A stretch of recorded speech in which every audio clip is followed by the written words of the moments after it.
It hurt to go there, you know, for 5 years in a row and get my balls stepped on and pushed down and rejected by the mountain. You know, the mountain decides ultimately. And looking back on it, I wasn't ready. I wasn't prepared. I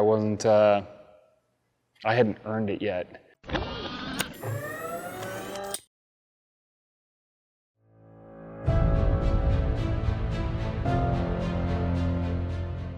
Year after year, the goal has always been sub-10s.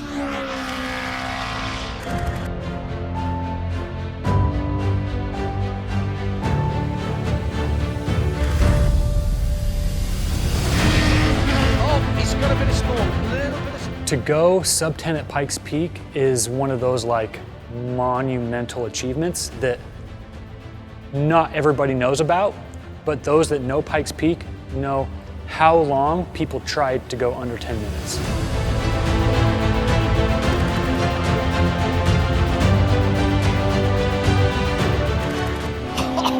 He's leaning on that. There's very, very few people that have gone sub-10, and most of those people have been hired guns to do it.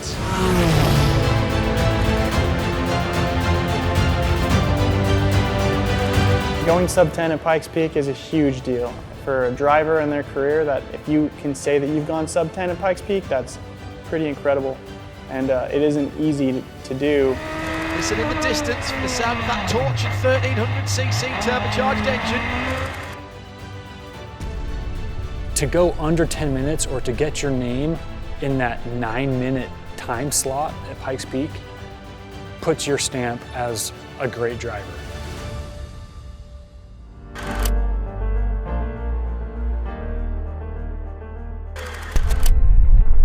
His first year at Pikes Peak was with Frank, and that had some interesting turn of events where the car was almost totaled on the first day. The team got it back together.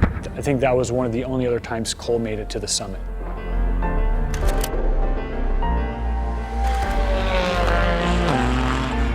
Year 2, totally inadequate cooling system. We had a decent car, cooling system wasn't there. I think we limped it to the top.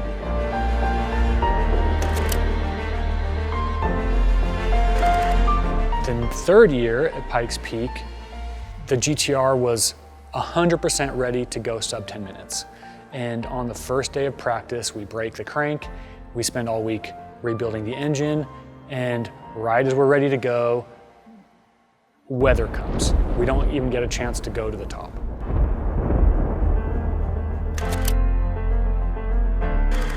We needed to do something different. 2018, Greg Tracy, great start, flat tire.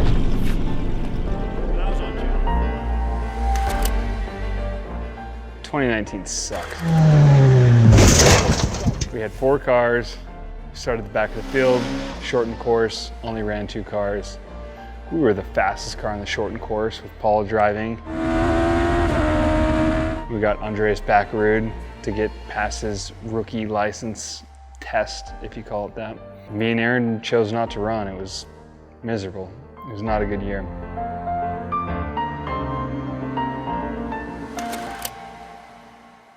I don't know, this year was the last for sure year that I knew I had. It was, you know, with the pressure from Pikes Peak of wanting a result and sponsors and investors and anybody else who's been a part of this program, it's like you can only suck for so long before people pull out or don't believe or don't have the same enthusiasm for the program. So,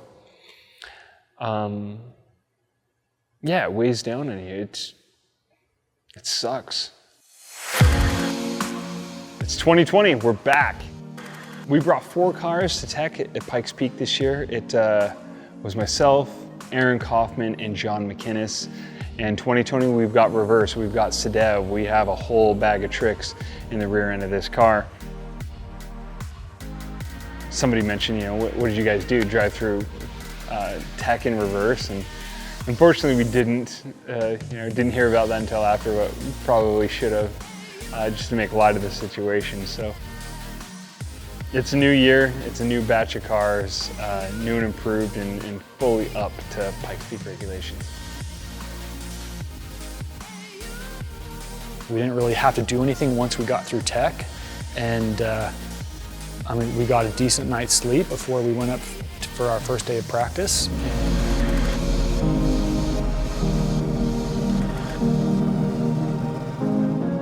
The first day was actually qualifying, and so we had to be performing well right out of the gate.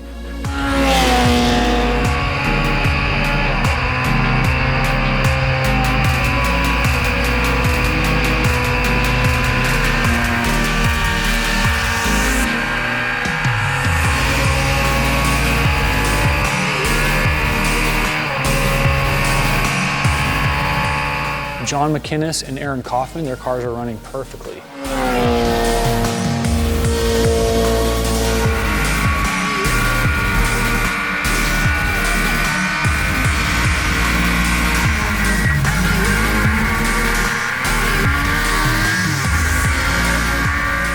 I knew the paddle shift system would be quicker, could be quicker.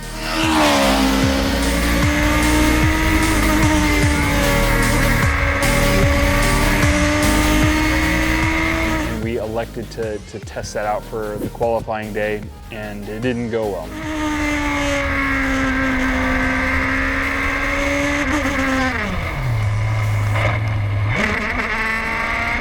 Upshifts were fine, flat foot upshifts, it's rad, works smooth, exactly as you would suspect, but we were unable to get the downshifts dialed in and resulting in a gearbox failure. We qualified poorly, you know, it was okay, but really not a reflection of what the car could do. But it got us the time on the board. I chose not to make more runs after that, and we went back to the house and made an engine/gearbox swap overnight. The team worked very hard to give me an even better car with a new engine the next day, so we took it to upper section to break it in.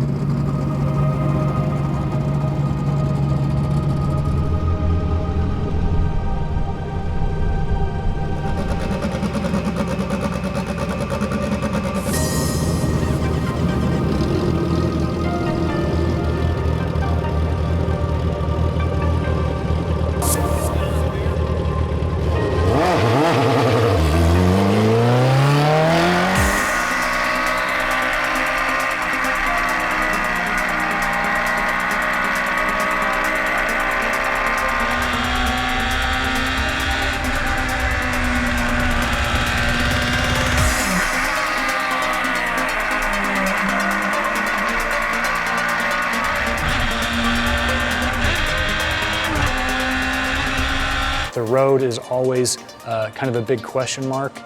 The weather destroys that road so fast. And so you might as well have a Baja truck at the top of the mountain just because that road can be so rough. Coal goes out.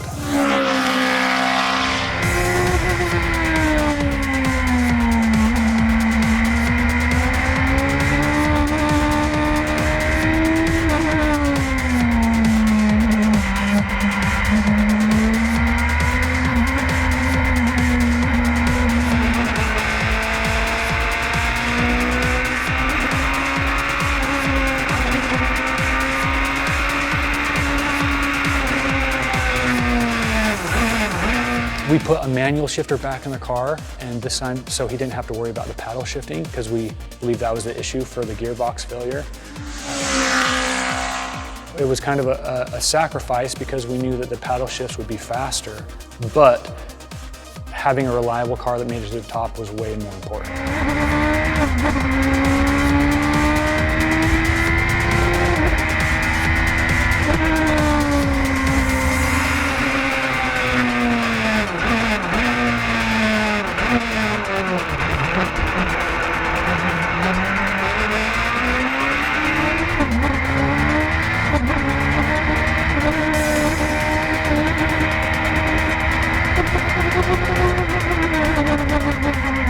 All three cars all week were flawless. The two other RX-3s were running really well at that time, didn't need much attention, and they were just turning laps. They were learning the course, you know, Kaufman's a bit of a venture there. John McInnes is a rookie. And those guys just needed seat time. They needed more experience on the mountains. So it went really smooth that day. It was a good day on upper section. It's refreshing to be there, do a practice day, go home, make a few little tweaks and changes on the car, and then hang out at the house. So moving on from upper section on the second test day to middle section, that was the next section we were going to test up. It's a lot of switchbacks, it's a lot of drag races, it's a lot of corner to corner.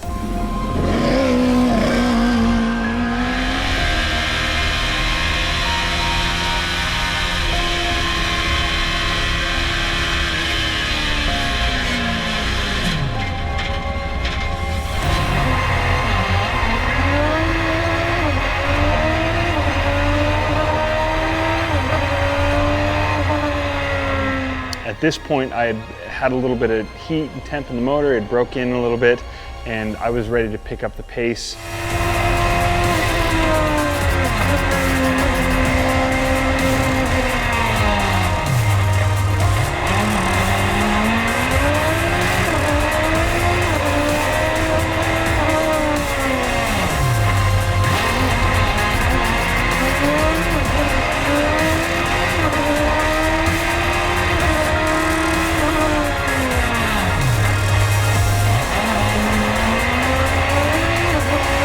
Mental preparation that you set yourself up for, how you go about approaching this course, is unlike anything I've ever done.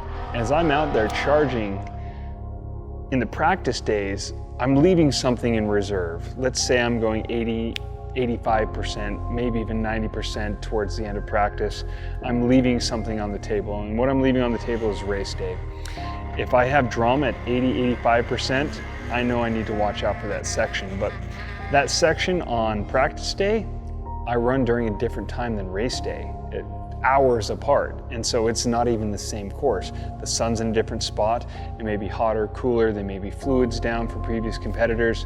There's a lot to process and think about, but I always leave a little bit in reserve on race day, or for race day, so I can push a little bit harder.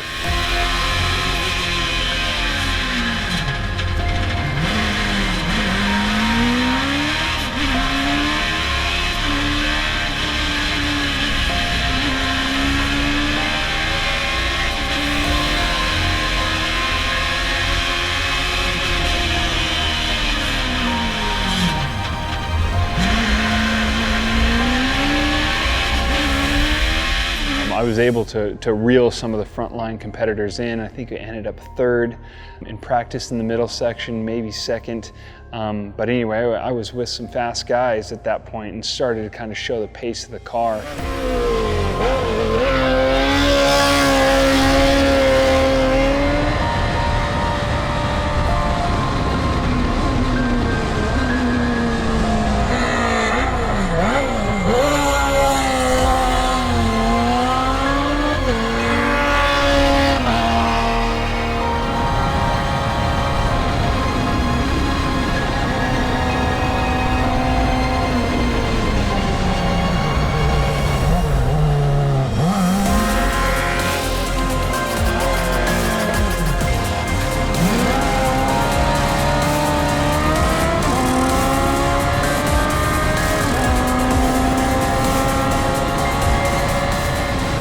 The other two dudes were chipping away at their lap time and going quicker every session.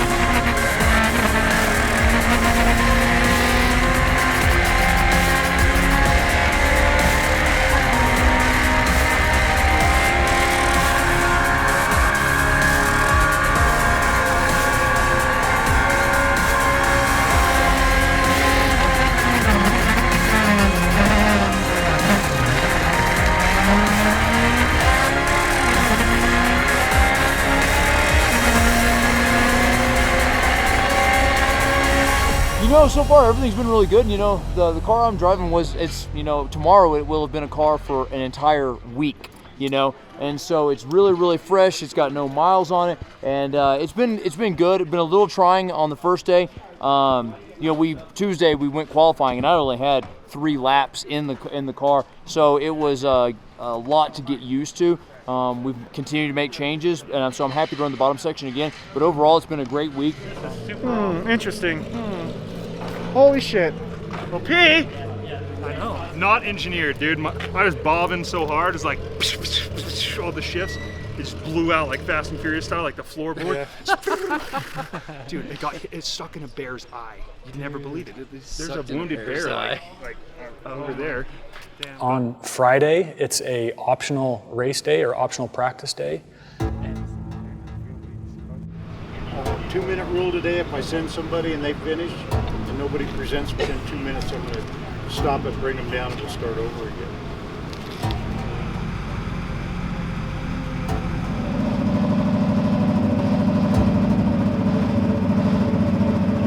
It's just some more good time to get up on the mountain, just get that much more familiar with the road, and just make sure that everything's dialed. And on Friday morning, Cole goes out.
Doesn't come back down, doesn't come back down. We're looking around. The trucks didn't go up the mountain, so we're like, well, nothing serious happened. An official comes up to us, says that he had a wheel lock up. The next thing we know, Cole comes down on a flatbed trailer. And the second I see his face, I know that something wasn't right. I want to talk to just you and Sheldon. Sheldon. And Cole points at me, and he's like, you, come talk to me. He says, I almost died. That was the scariest thing that's ever happened to me in a car.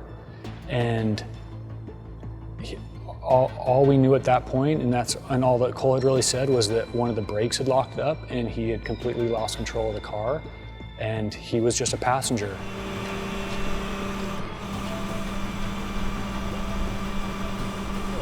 Luckily for us, it was when Cole was coming down. Moments like that, you don't really know what to say. On Pikes Peak, that's how drivers die. It's just on pits. Coming down from that last practice, like, reality hit me in the gut. A simple mechanical failure, something out of my control. I'm putting so much on the line to get this thing to the top of the mountain. I expect the best from the team. And we didn't have the best car that day. We made a mistake. It's a reality. It's a reality that you have to stomach. As a driver that has had 100% confidence in the car, and this is your last time in the car before race day, I can't think of a worse thing to happen.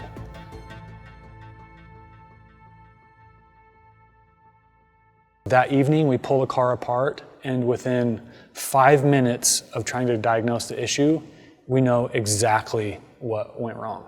The powder coat got soft, and what happened was the bolt actually recessed into the soft powder coat, which makes the nut loose, and it spun off and fell off. We've never run a powder coated upright before. We change out all of the hardware, we grind down all of the powder coat, and we, as a team, are then 100% confident that the cars will make it to the top with no issues.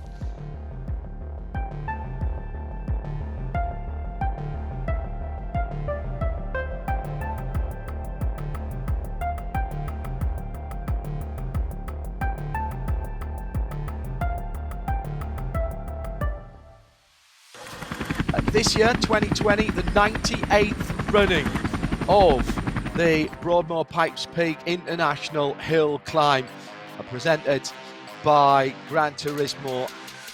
Pikes Peak race day has to be the most frustrating hours leading up to something exciting you'll ever experience. It's nerve-wracking, it's terrifying, and this is the most dangerous racetrack on the planet. And we're getting ready to send our friend to the top. We were in a good spot. We were positioned properly to be able to make a run. The weather looked like it was going to play along this year for the first time ever. Still under hold. What we can't control is the weather. We're scheduled to start at 7:30, and sure enough, there is snow and the road is frozen at the top. Still waiting for word from race control. And due to the weather delays, everything was on hold.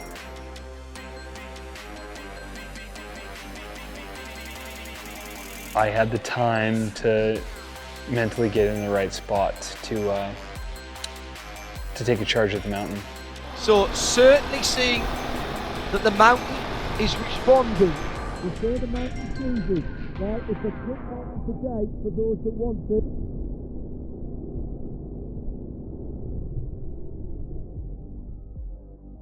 it. He's in preparation mode. He doesn't want any distractions. He doesn't seem like the usual playful, joking Cole that we have 364 days of the year.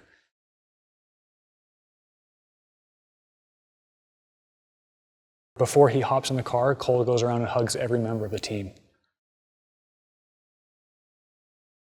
It got to me and I was grateful I had sunglasses on because, yeah, you realize the real risk in a race like Pikes Peak.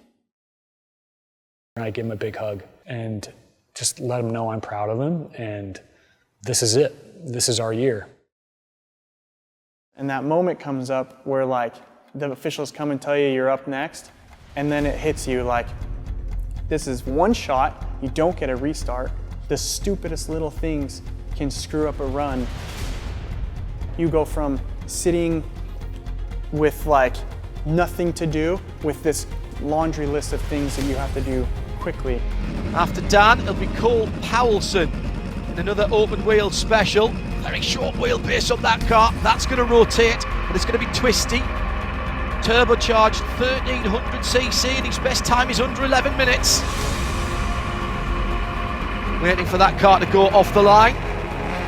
Cole Powelson. This will be a high revving car. Oh, listen to that scream away. Wow, that took off quickly.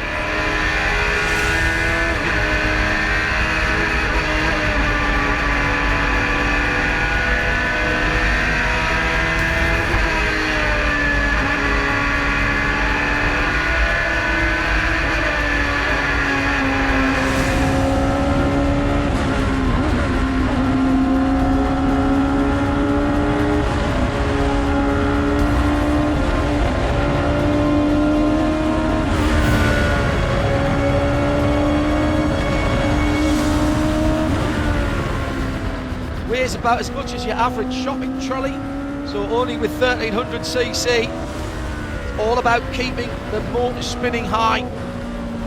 Turbocharged as well, keep it on boost, keep it spinning.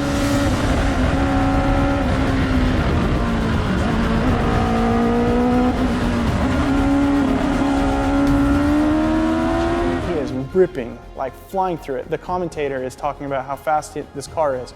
Remember, we're competing with cars that are like big V8 cars, and we have a 1.3 liter turbocharged bike engine.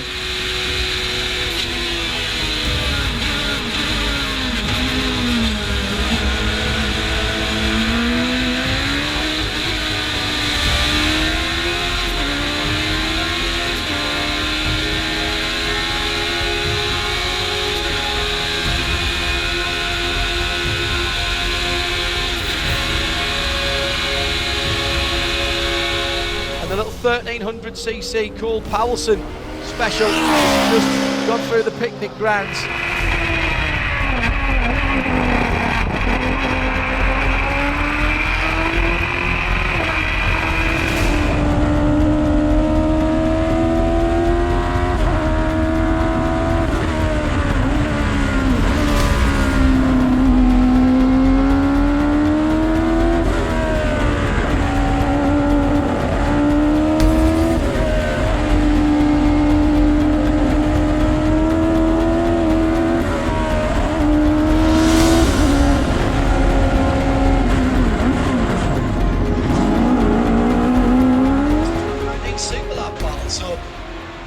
he's moving. Through the first section, I think he's only a couple sections off of the fastest time.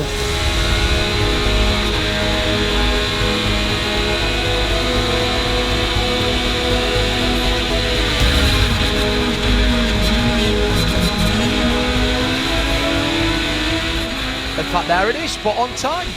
The 1300cc going through Ski Hill, the Sierra Alpha, Cole Powelson. He's looking to beat a 10:57.007 back in 2006.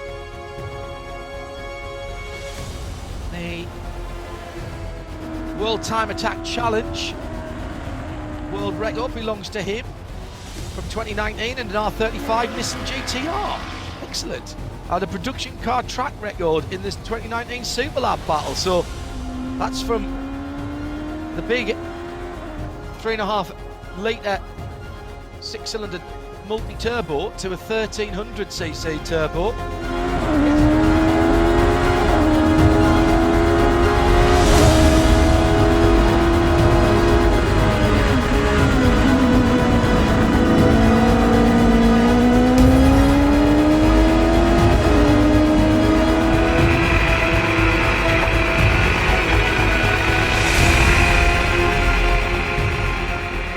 Moment we're waiting for Cole Powelson. Good times, so minus a second there, +2 there. That's very good indeed.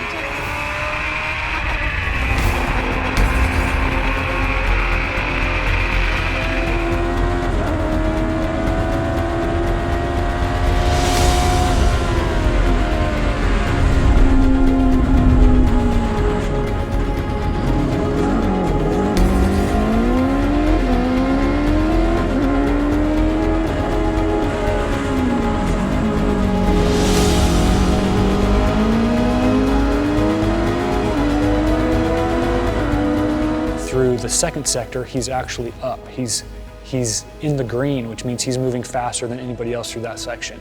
Keeping the pace up. We wait to hear the scream of the 1300. Here it is. He's leading on that.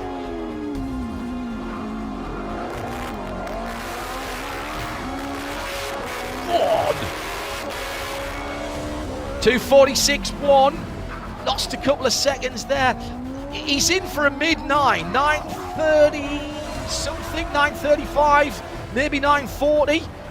And so we're all excited. We're like, man, he is flying.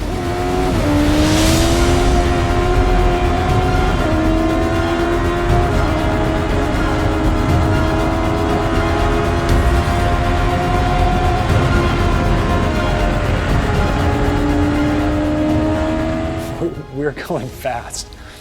And so Cole comes into the third section, the final section of the mountain, and we know that he's neck and neck with the fastest times of the day.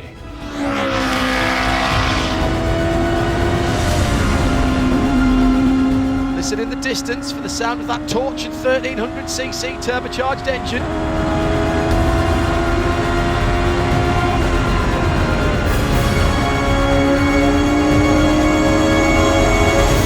He's got a bit of smoke, a little bit of smoke just coming out the battle. Was that a tyre spinning up? Maybe. Looks like turbo smoke, it's white. No, that might just be slowing him down. Let's hope he's not putting too much oil on the pavement as well, Cole Powelson. Suddenly we're just looking at each other. What has happened? What went wrong? 2:46, he dropped a couple of seconds in that third sector after he'd been very, very quick indeed.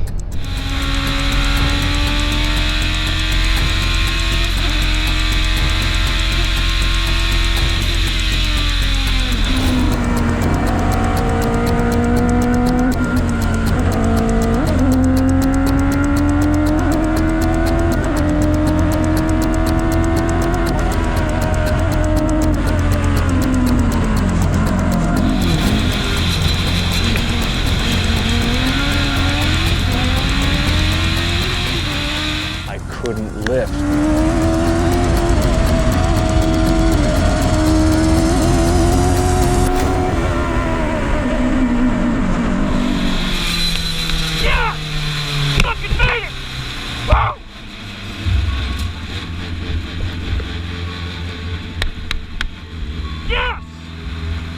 When I summited, I was so stoked that I summited.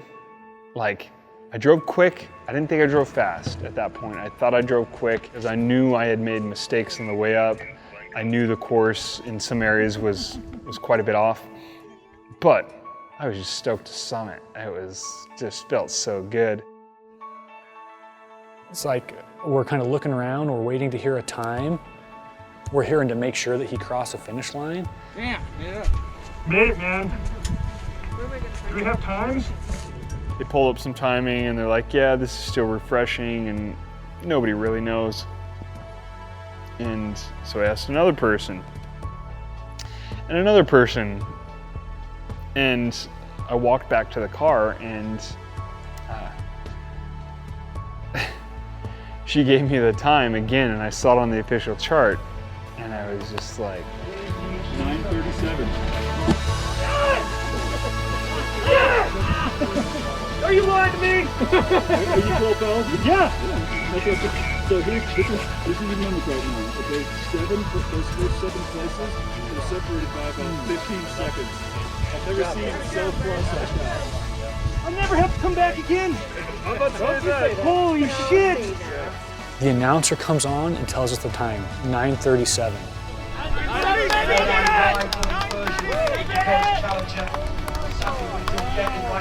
In the UK.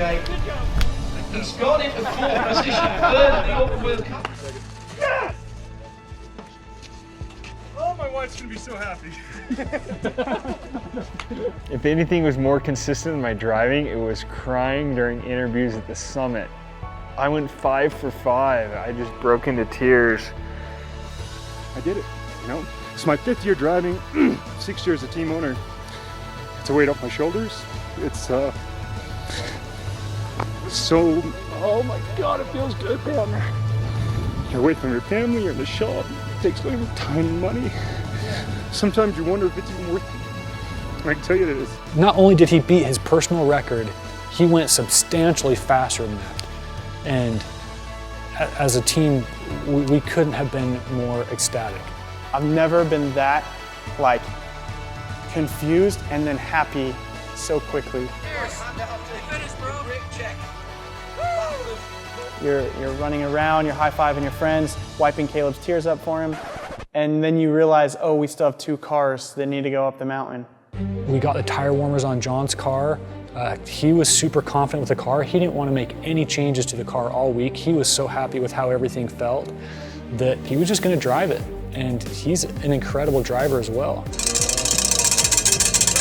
Number 54 is John McInnes. He's a rookie.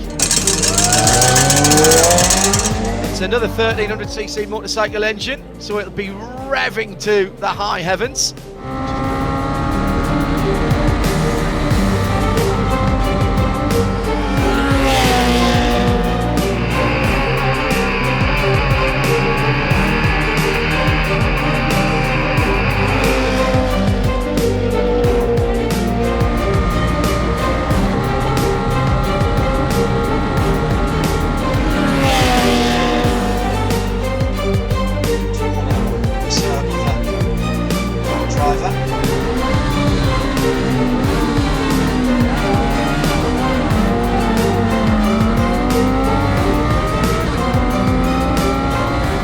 The turbo car sounds good, but the NA cars are loud, and you can hear those cars drive halfway up the mountain. Here's John McInnes and the RX-3, the Sierra RX-3. No stranger to Hillclimb. All these Sierra cars RX-3, John. He's been competing.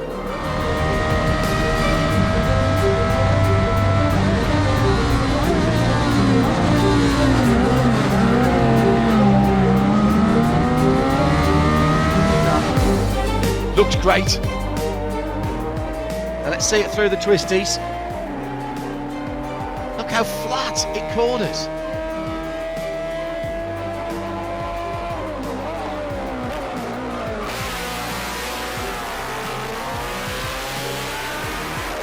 Again, almost a Scandinavian flick to unstick the rear end and get the car going the wrong way. So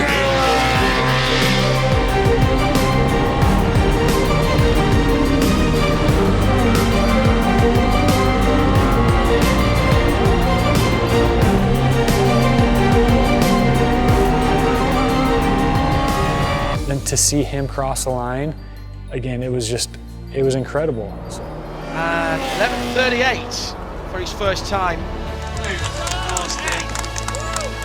RX3. He might not tell you this, but he was in tears, man. By the time he parked the car, he wasn't even out of it. His eyes were swelled up and... Yeah, John! You barely made it, but you made it, dude! Oh my gosh, dude. You're at the summit, dude, at Pikes Peak, man. Dude, thanks for being a part of it, man. It's special. It is special to be there at that moment.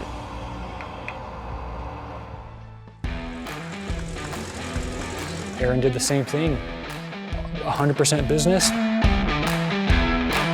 He's no rookie to Pikes Peak. Another Sierra RX3 on the line.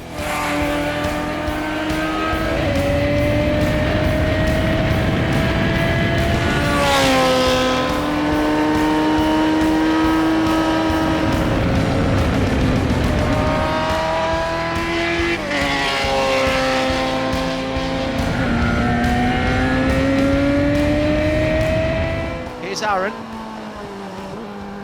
No stranger here.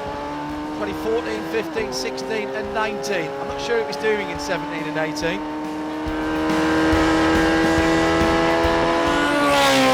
Through the brake test area. And that 1300cc motor there, what do you reckon? 12.5, 13,000 revs? Has to be, at least that.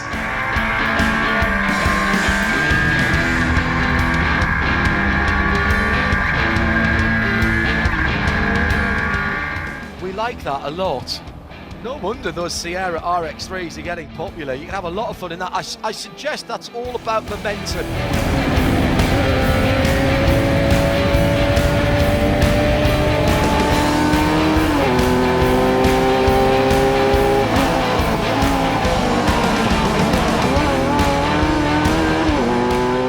Brakes hard.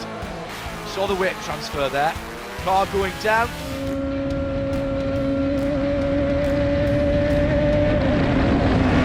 Seventh in open wheel, 11:45 for Aaron in that RX3.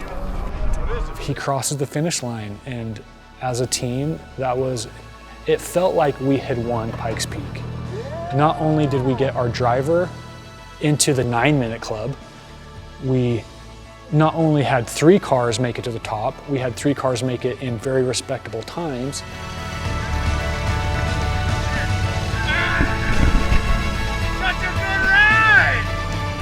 Man, we were stoked, so stoked.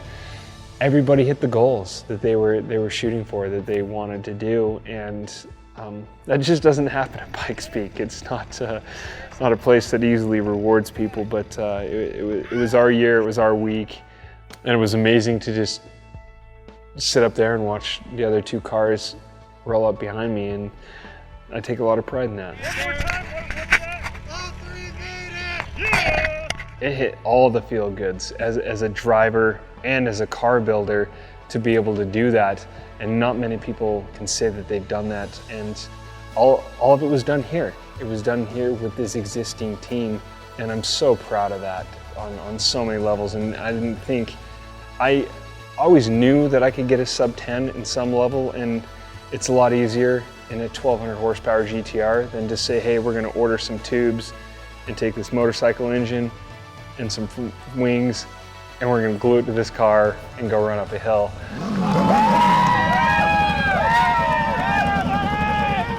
It was just kind of unreal. He was only 1.9 seconds off of the overall fastest time, the fastest guy at the mountain. It feels good, man. It feels really good to get this for the team. It's different. Things will never be the same.